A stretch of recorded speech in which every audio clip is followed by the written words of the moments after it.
Now, like most filmmakers, I absolutely love gear and I love trying to create an interesting, beautiful image with my camera. When I first started off in the filmmaking industry, like everyone else, I started out on photoglass. Now, as a Sony shooter, I went the third-party option and picked up mostly Sigma glass to get started because it was affordable and still had great results. But the longer I was in the filmmaking space, the more interested I became about cinema glass. So today I want to talk about these two DZO VESPID primes that I have in front of me, the 21 and the 50 millimeter, why I picked them up, and what my experience has been the last 5 months in using and shooting with these lenses. To me, this felt like a huge investment and, to be honest, a little bit of a risk. I didn't know if they would pay dividends. I didn't know if they would actually increase the quality of my work or if they would just hurt my workflow and slow me down. I've learned a lot in using these and I have a lot of thoughts that I want to share if you're thinking about diving into your first set of cine lenses. So I am by no means a reviewer, and in no way do I want this to be a quote-unquote review of these two lenses. I don't really know a lot of the specifications. I don't want to get into the super technical nitty-gritty. What I want to talk about is the real-life experience of using these on paid shoots and for my own creative spec work, because I think that is what was most interesting to me when I was trying to make this purchase decision. Of course, the specs are out there. You can find somebody do a really technical review and shoot charts and, you know, all that stuff on somebody else's channel. But for me, I want to talk about the practical of these lenses. So I picked all three of these items up, the two lenses and the PL to E adapter, on Black Friday at a huge sale. DZO was running a huge sale and was selling these lenses for like $8.99 each, brand new. So that's when I decided to take the plunge and pick up the 21 and the 50. So right off the bat, I got the 21 and the 50 because I felt like those two focal ranges were wide enough apart that I would cover both my ultra wide, my wide, and then also my telephoto, or sort of my medium tight shots with these two. I was hoping that with the 21 and the 50, I could pretty much do everything I wanted to do. And it felt like, you know, if I just picked up one, it might not be enough versatility to really give these the full run of my work. And I wanted two focal ranges. Now, I almost picked up the 90 macro. I kind of wish I would have, because that to me would be the third lens that I would really want in a set like this. One, for the macro capability, but two, just for that telephoto focal range, I think would really complete this set. But having an APS-C crop sensor camera, which is what I'm filming on right now, the FX30, I also knew that I could get a little more reach out of these versus having them on my full frame A7 IV. So what I want to do, I do want to show you some side-by-side comparisons. I'm going to throw both these lenses on both bodies, crop sensor and full frame, and then I'm also going to put up similar focal ranges with some Sigma photoglass. So I have just the Sigma Art 24 to 70. I'll throw this at 50 millimeters to give you a comparison at 50 millimeter on the DZO. And then I also have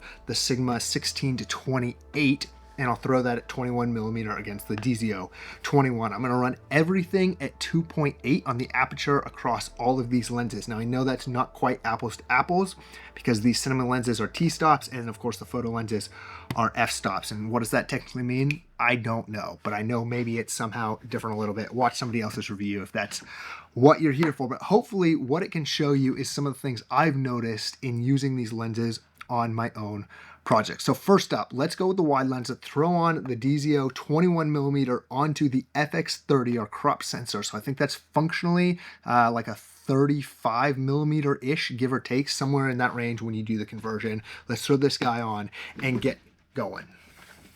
All right, so I'm gonna leave this camera rolling here just so you can see what I'm doing and I can talk you through this a little bit. Now, first things first, we obviously need the PL to E adapter. Now, I decided to pick these lenses up in a PL mount instead of the EF, although actually, I guess technically they come with the conversion. So I could have picked them up, or I did pick them up in either. They come with these little mount kits right here. What I should say is I decided to leave them as PL mount lenses and just buy this adapter because I wanted the versatility. Wow, I'm changing the lens with the camera on.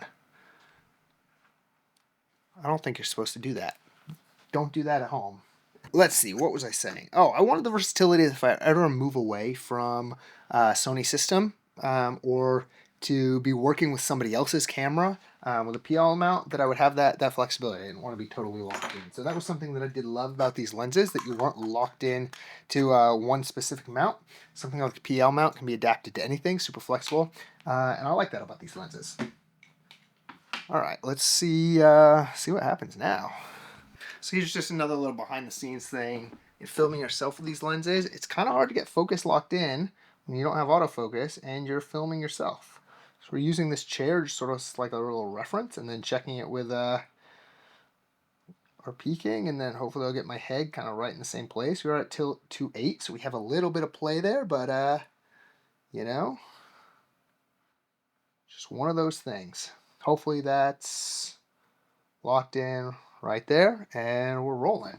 All right, it should be in focus right about there. So what you're looking at right now is the 21mm DZO VESPID Prime on the FX30. So what I've noticed so far about using this lens is that it's definitely a lot softer than my photo glass, and that is something I was expecting. Now, where that has caught me a little off guard, if you followed this series or some of these vlogs at all, you've seen that on some of my client shoots, I felt like it was almost a little bit too soft for talking head interview type work. Now, like I said, I wasn't 100% sure if I just wasn't really precise in my focus or if that was a characteristic of the lens itself. I have heard that the 21mm in this set in particular is a little bit softer than some of the others. I haven't had that problem with the 50mm. I've used that in talking heads and been really happy with the results. So I'm actually curious to see even now how this footage comes out. That's one of the things I love about doing YouTube videos, is it's an opportunity to continue to practice and try things and grow as a filmmaker and run little tests and experiments. So now, on one hand, that can feel like a negative at times, but actually I think it lends itself to just the beauty and kind of the natural characteristics of these lenses. They don't look so clinical. You hear that term used a lot, or overly digital, overly sharp. And I do think that's true. I used to hear those terms all the time watching YouTube videos before I owned these lenses, and I didn't totally really understand what that meant. It kind of just feels like YouTube speak a little bit. And I know once these videos get put online, they get compressed by YouTube's algorithm, you lose a lot of that nuance. And so you're just kind of taking reviewers' word for it. But once I actually started to see the results for myself, I really did notice that different, especially in things like the face, the different lines and just the smoothness of somebody's face as it comes across on these cine lenses is really beautiful, and something that I do appreciate about them. So I'm going to throw a 21mm on a Sigma, the Sigma 16-28 on this exact same camera, not moving the tripod, anything like that. The only thing we're changing is the lens. I'll keep talking about this just so you can compare and contrast the two.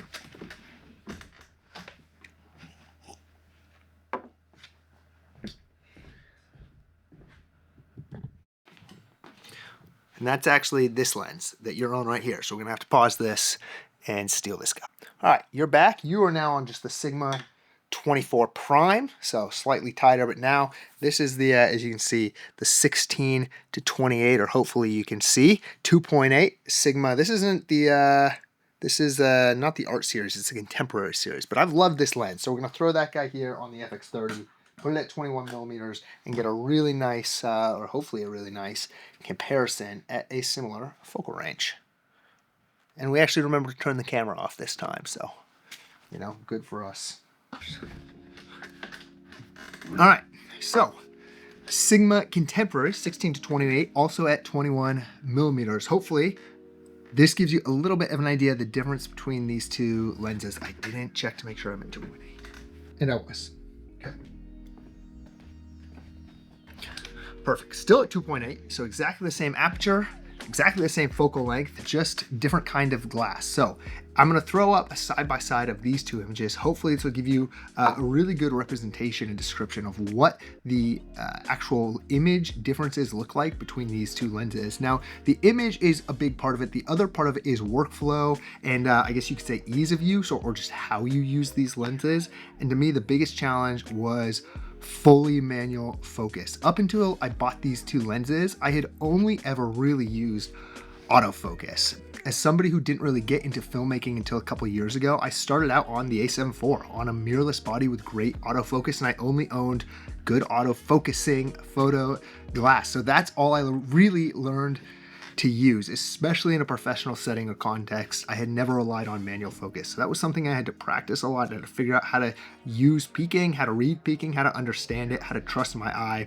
And there were definitely some experiences and instances where that felt stressful, and like I said, where I probably missed that focus just a little bit. So while it is nice to have the extra control over the image, I would still say even right now, a couple months in, it's still actually kind of stressful for me having to manually focus the glass as opposed to just relying on an algorithm or on autofocus to do it for me. But that was one of the reasons why I did decide to make this purchase, is I knew even if this didn't end up helping grow my career or helping me land new clients or helping me make more money in any capacity, I knew that it would help expand my abilities as a filmmaker, and that learning how to use this kind of glass, learning how to pull focus would always be a great and a beneficial skill set to have as somebody who wants to use a camera and lenses to tell stories. So let's jump into the 50mm now, and I'll talk a little bit about the business decision or the business side of buying these lenses, why I decided to, what my hopes were, what actually instigated this purchase in the first place, because there's an interesting story there.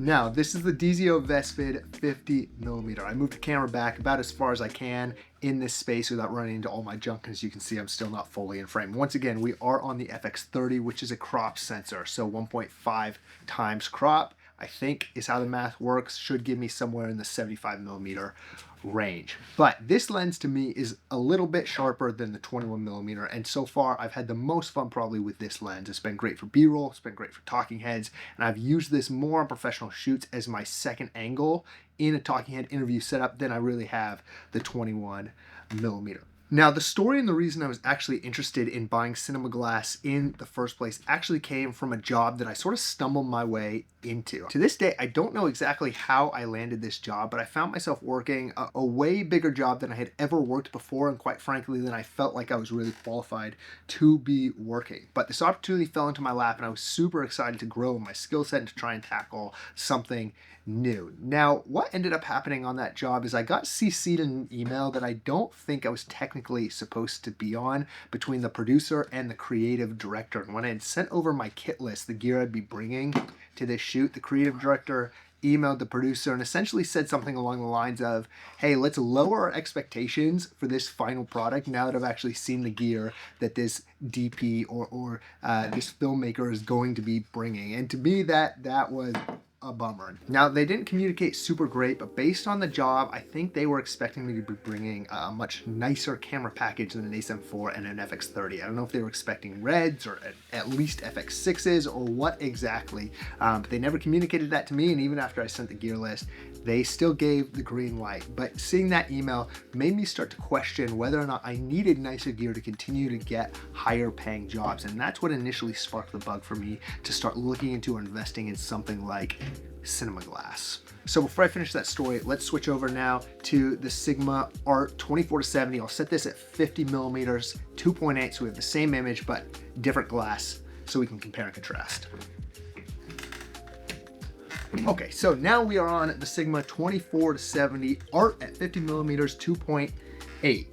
Same camera, same tripod, same position, everything's exactly the same, we just changed the lens. Hopefully, once again, you can see a little bit of the difference in the image. I'll put the two side by side here in a sec, and you can see for yourself. Now that story, once I heard that and started thinking about the implications of photoglass on my actual career and my ability to get higher paying jobs, I started talking to a lot of other freelancers about whether or not they thought owning a set of DZO VESPID primes would actually help me land better jobs and get more money, whether or not I could charge for them to bring them out as like a rental cost, or whether that would be impressive to see on a spec sheet. And ultimately what almost everybody told me was no, that they didn't think it would matter, that they didn't think it would make a difference, and that they didn't think these kinds of lenses were nice enough or expensive enough to really be able to charge much of a rental fee for. So that to me put me in a tough spot, because I wanted them. I had this experience that I just told you about, but at the same time, everyone that I really talked to kind of in the industry was telling me that it wouldn't really matter. Now, obviously, I ended up buying two of them sort of as a compromise anyways, and I did that for a couple reasons. One, because of this bigger job that I felt like I kind of had no business being on but stumbled into had happened. I had a little bit of extra spending money. But two, like I said, I really felt like getting these lenses would help me grow as a filmmaker and would hopefully help unlock some just creative storytelling potential and ideas and experiences that I hadn't had before. And I felt like it was worth the investment for that reason. So here we are 5 months later. What has my experience actually been? Well, first off, everyone I talked to in the industry was largely right. No client has ever really cared or even noticed or made any comments to me about using this glass, with the one exception of another freelancer that hired me to come second shoot. He noticed and asked some questions and wanted to use them. I think he thought they were cool, and they are cool. And so, that was something. Does that mean he'll hire me again over somebody else? Maybe, maybe not. So, you could say there's silver lining there. Now, what I will say is, just for my own work, my own joy and interest in shooting, my own excitement to break out the cameras and create images, absolutely, I felt a huge difference in having this glass and just the creativity that it's brought. And that to me has been worth it. That, along with the fact that I do feel like it's helping me grow as a filmmaker, being forced to shoot on primes, just these 2 focal lengths, being forced to learn how to pull focus and use only manual focus. Yeah, that's been helpful for me. And then being having to think a little more critically and strategically about the image and the way that the lens impacts that, and some of the say blemishes in these lenses, and then the characteristics of the image. Blemishes, of course, not in a negative sense, but the lack of really clinical perfection or sharpness that you get in some photo glass. Yeah, that's been a lot of fun for me, especially as I've tried to do more creative narrative work. So I know that was sort of a long, jumbled video, sort of went in circles there a little bit, but hopefully that was in some way helpful to you, whether or not you're thinking about picking up this glass for yourself, financially, if that makes sense to you, whether or not you think it can be a good step in your career, or if you're just interested in growing as a filmmaker. Hopefully my experience is at least somewhat beneficial to you. Let me know in the comments below what you're shooting on, what you're looking at, what lenses you would love to own one day, or what your experience has been. That's one of the things I love most about this YouTube channel, is just the community and getting to hear from others and getting to learn from each other. So love to know your thoughts on these, and catch you in the next one. Peace.